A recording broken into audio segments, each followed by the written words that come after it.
thought I'd show some behind the scenes context of this Akira image I did for the first day of Inktober. This is, you can get the basic size indication there with my hand and the side.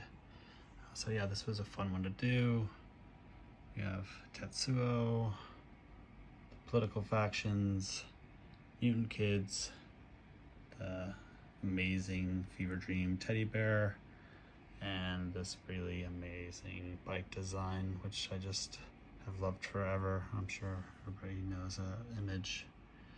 So this was fun to do. I thought I would show you next my sketchbook, some of the lead up images I did to create that final Inktober piece.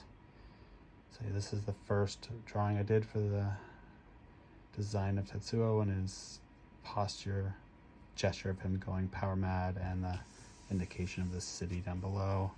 I'm sure you can barely tell, but it's meant to be city from above with the explosion.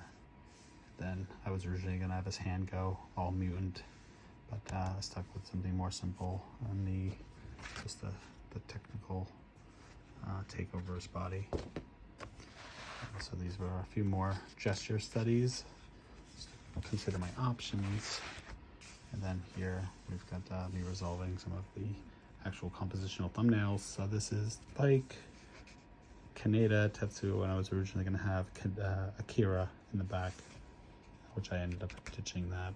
But yeah, you can see 3 little circles represent the kids' heads, which, you know, was enough for me to go with. So it's a little bit more of a simple composition, and then it's more or less what I went with. So yeah, you can see thumbnails. Putting that process together takes a lot of thought before arriving at something that might seem sort of obvious. This is the final composition I went with. Bike, I had Kaneda behind the bike, but I ended up keeping with the iconic image of him sliding on the bike.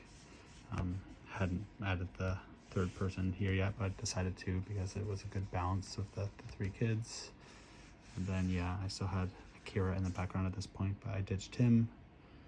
That was an alternative with Kaneda in back, but I really wanted to keep the sliding bike image in there. And yeah, I put Kaneda in the back for that one because I wasn't sure I could pull off the bike hardware and vehicles being really hard to draw, so it was a risk, but I just went for it. Then yeah, a couple quick head studies. So yeah, this is the that's the image. I think it turned out all right. It was fun to do. I wish I had done a little bit better for the final imagery, but it was fun and a nice way to kick off Inktober. Thanks.